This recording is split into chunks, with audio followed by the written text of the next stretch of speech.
Okay, we're going to talk about olfaction today. So we're going to do a quick little lecture overview. So why do we have a sense of smell? What's the reason that we have this? Why do humans smell anything? We're going to talk about the olfactory system. We're going to talk about the mechanisms and the equipment that you use to be able to smell things. Talk about some cell types, and then how do you access aromas, and how does that actually get to your nose? These are things you just never really thought about. Then we're going to talk about how your brain sort of processes these things, and we're going to talk a little bit about the physiology of the olfactory bulb. What is your nose, what's inside of your nose that's processing these aromas. And also we're going to talk about some things that cause olfactory impairment. This is important to you as you move along in your career as to what you're going to expect out of your nose as time goes on. So why do we have a sense of smell? No, the reality is it's there to keep us safe. I mean, if you smell smoke, you run. If you smell something rotten, you get away. If you smell something bad, you get out of there. Or you won't eat it. So you sniff the milk and it smells sour. You don't drink it. You get the bread out and it smells moldy. You don't eat it. And 80% of all the things that we're able to detect don't smell good. They smell bad. And so primarily we are looking to keep ourselves safe, and that is, from an evolutionary perspective, absolutely correct. We're trying to keep ourselves safe, and it was really interesting is women in particular, once they get pregnant, their ability to smell goes up significantly, and their acuity gets much tighter because they have to be more protective of not only themselves but their child. Then one other thing that we sort of do with our sense of smell and taste, now that we're in a pretty modern world where there's lots of convenience and lots of wonderful things, is that we now can sit around, instead of just thinking about what we're not going to eat because it's rotten, we can go really hedonistic and taste amazing foods, and we can try different things. So we now have this ability, rather than just using our sense of smell to smell bad things, we're getting to more and more able to smell and taste good things. And as time goes on, I think people's ability to smell bad stuff is going to go away. Our noses are going to evolve, because the people that once upon a time had to survive because they could smell smoke faster, or they could smell something that might kill them more rapidly, those things aren't as necessary now that we're in a much more protected world. So pretty interesting times. So let's talk about that sense of smell too. It's really discriminatory. There's possibly 10,000 different volatile organic compounds we can smell. And some of them are detected as low as 1 part per trillion. So that's just a tiny, tiny, tiny bit. As a matter of fact, to give you an idea what this sort of looks like, is we talk about like methoxypyrazine, IBMP, that green bell pepper smell. That's in parts per billion.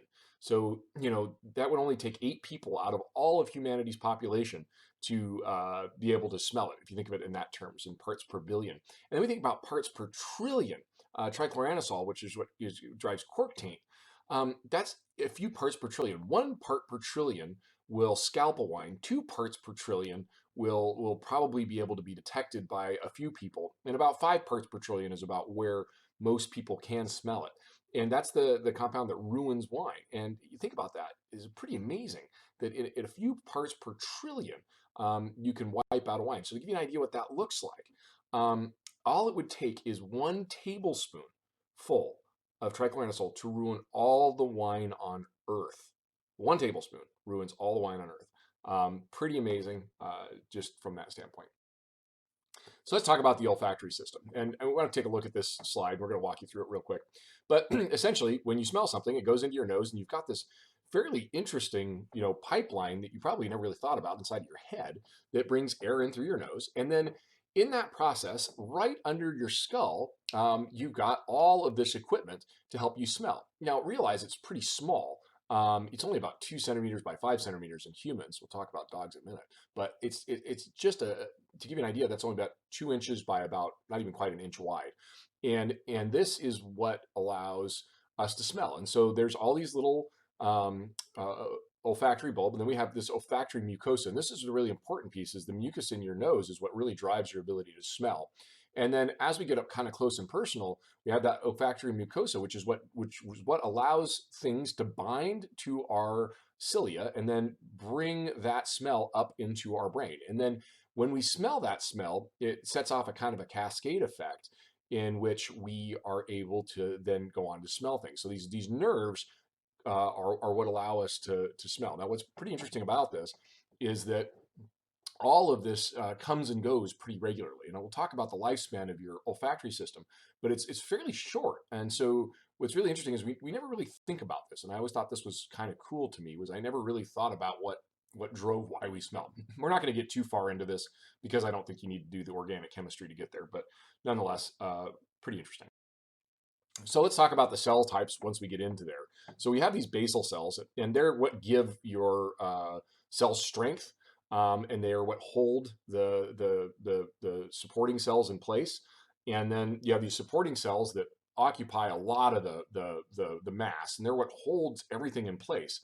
And then these are what create this mucus and this olfactory binding protein that allows smells to stick to your cilia and then transfer up into your brain. And this is upside down, just so you know. This your head would be the other way. And then we talk about receptor cells, and these are these little tiny things, and they're about 30,000 cells per millimeter squared. But give you an idea, in dogs, it's 3 million cells per millimeter. So not only do they have a massively larger olfactory processing system, they have a vastly denser, to 100-fold um, uh, level of receptor cells. But the thing is, they only last a few months. So to everybody listening to this lecture right now, just as a pretty fascinating thing, is that 2 months ago, you didn't have any of those cells in place that you do now. Your whole olfactory system recycles itself regularly. So it's interesting when you talk to people that have been through trauma, or have been through some type of cancer, they've been through radiation, frequently they have very changed senses of smell during or after these things happen to them. And we see that because your body's recycling itself regularly, if you're short on something and your sense of smell starts changing, it can actually be an indicator of some other things going on health-wise. So pretty fascinating. All right, the olfactory receptor cells. Now, this is just sort of the idea that they last 5 to 7 weeks, and that's the thing, is that your nose is constantly recycling, and your ability to smell is constantly recycling. Your whole olfactory system is always changing over. So, depending on environmental factors, depending on what's going on around you, your ability to smell and taste can change, because taste is very much driven by your sense of smell. And so, pretty interesting to think about the fact that only a couple months ago, every piece of you that's smelling wasn't there. So the thing is, you got to be able to smell. And the reason I want you to talk about this is really not so much about the necessarily the physics of it, but we want to talk about why this is important. So in order for us to be able to smell, we've got to be able to have access to it. So you've got to be able to reach out and with your nose and inhale and pull air into your nose, and then that air has to hit your your your olfactory bulb and able to these cilia and able to be able to be picked up. That aroma has to be picked up. So a couple things that are interesting is most volatile aromas are more volatile with temperature. So when you inhale a glass of wine and you smell a glass of wine, you get one sense of smell.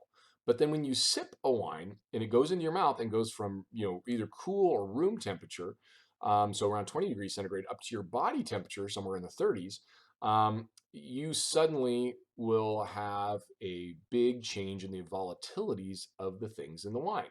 So when you exhale out after you taste a wine, when you inhale, you taste, then we draw the air across our tongue, and then we exhale. Those aromas go up, and they've been warmed up, and you can smell them more. And that's a concept of what we call retronasal aromatic processing. So you taste, you inhale, and then as you breathe out, you notice that there's more of a taste. And think about this: like whenever you have ice cream, you don't taste ice cream, you can't smell ice cream; it's frozen.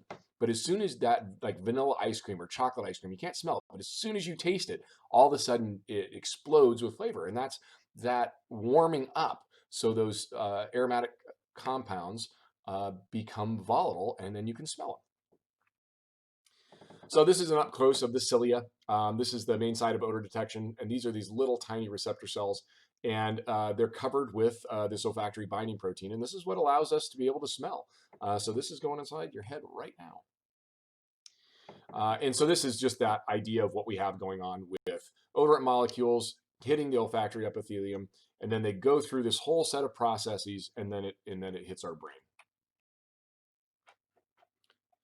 All right, so let's talk about olfactory processing. So this is why your sense of smell is so important. It is arguably the most powerful sense you have. It is glued to everything. Your memories are all attached to your sense of smell. And for anybody who's a parent, you can smell your baby now. Like I can tell exactly what my daughter smelled like when she was born. I remember that smell. You remember things really well. You can think about the way your mom smells. You can think about the way your partner smells. I mean, you can think about the way, that different people that you're around have an aroma to them and they connect you in a way. As a matter of fact, I still personally, every time I smell a perfume called Red Door, it was what my girlfriend in high school wore. And I always kind of strikes me as like, whoa, what was that? And it's just still that powerful memory cue. Or when I'm walking along on Whitman campus and you smell a herd of college kids walking by, and the smell of all of the youth and hormones and everything else going on. It's really interesting to see how that transports you back to where you were at that point in time. So it's a very powerful sense, and we don't train it and we don't talk about it as well as we should. So we have a lot of things going on where it does go to our frontal cortex, where we do have a conscious perception of smell, but not until really it passes through the amygdala, and then eventually it goes to your hippocampus, where it goes right into your memory banks, and you have a good memory bank of smells. The only thing is, you've never been trained. You've never had to smell 100 different smells. You've never had to smell a bunch of different things and memorize them. And I think that's important for us to do. That's part of our career as a winemaker, is figuring out how to smell and pick out all these different aromatic compounds. So why is this important? Well, this is your sense of smell on its own. That's it. That's your sense of smell. Bounces around a little bit, goes to a couple places, and that's it. So you smell it. But when you taste, this is when things really change. So when you smell and you taste, your whole brain lights up, because suddenly you've connected all the dots and all these things come together. Now realize your sense of taste sucks. It's pretty limited. It can taste like 5 things. Your sense of smell can do 10,000. And then combined with that sense of taste, it lights your brain up. And this is why it's so important to not only smell, but also to taste. And this is where all of these things come together when you're processing your wine.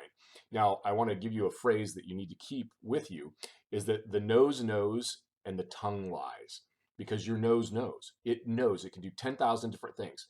Your tongue can't do much. All it can do is give you a false sense of perception. Olfactory impairment, this is what I want to kind of get into, is just a little bit, but olfactory acuity varies wildly in normal individuals, about 1,000-fold sensitivity range. So the thing is if you can smell something, that doesn't mean somebody else can. And one of the things I've always thought was interesting about humans is that we all think we perceive the world the same way, and we certainly don't. Pretty far from it. We do not have the same experiences. We don't have the same understanding. We don't have the same backgrounds, and we all come from different places. And so, I think that it's always interesting that humans always try to see the lens of the world through their own eyes, or in this case, nose. And humans are vastly different. There are 1,000-fold sensitivity range. We have people that I know that are don't have any sensitivity to TCA. They can't smell TCA. So all wine tastes great to them.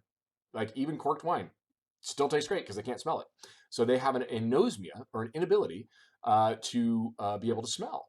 And so about 20% of all people have a reduced ability to smell certain substances. And as a matter of fact, as I'm talking to you, there's going to be a few of you that probably don't have the ability to smell all kinds of things. So why this is important is that whenever you're blending or putting your wines together, whatever you do, it's kind of important to have a lot of other people tasting and trying, because you might find out that you have some inabilities to smell things.